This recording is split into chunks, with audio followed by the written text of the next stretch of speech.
Sunday, December 13th, 2020. Keep forging ahead. The current time in Los Angeles, 3:11 a.m., Taipei, 7:12 p.m., Mumbai, 4:43 p.m., Minsk, 2:14 p.m.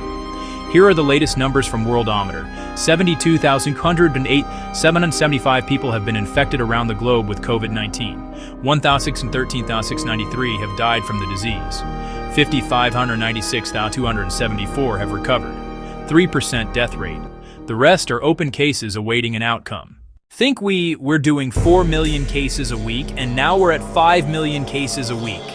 This could be the first sign of exponential growth they talked about when the pandemic began. Only we were still on the way to 1 million cases then.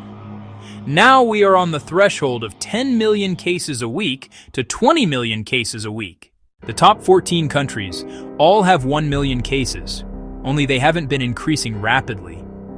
What we are seeing in the world numbers are all the small or poor countries neglected in this pandemic until now. Those countries are feeling like the US did in April or May when we thought we beat the virus and things were about to return to normal. Then a sudden surge in cases again as people stopped social distancing. Now, just like small towns in America before, coronavirus finds itself in all the countries of the world. We are just now getting the new vaccine. Only does it really work? And then there are side effects and long-term effects that cannot be known at this time. One vaccine needs to be frozen, and there's no infrastructure even in the US to distribute it everywhere. Plus, there's only hundreds of thousands of doses. Not to mention, this is one of the countries in the world. America has never been the world.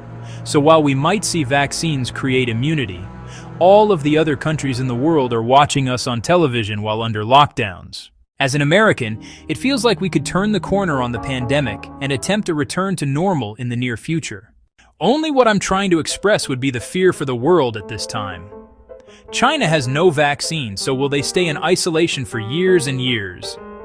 India doesn't have a vaccine, and there's 1 billion people there with the second highest case count. One could image a hospital surge there leading to an increased death rate.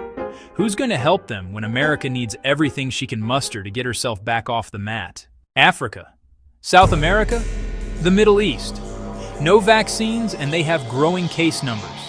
Think of the potential for spread in the next year alone. Exponential growth, and a possible mass extinction event to follow.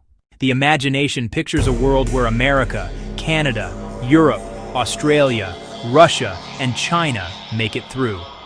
While Russia and China remain behind castle walls, America and its allies begin to colonize the now desolate world using large tracts of land to develop alternative energy grids.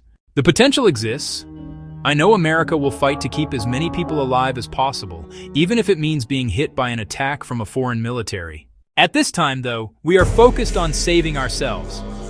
If this Kindle Vella hadn't have already covered everything and now finding itself in a lull with a presidential transition that President Trump objects to, then I might not have the time or the reason to go here during this time in the pandemic. Even so, here's a sports analogy. Like an old coach known to exaggerate during the pro football primetime show that generally gets it wrong, here's my prediction. The world population could go from 7.8 billion people to 3 billion people as a result of this pandemic.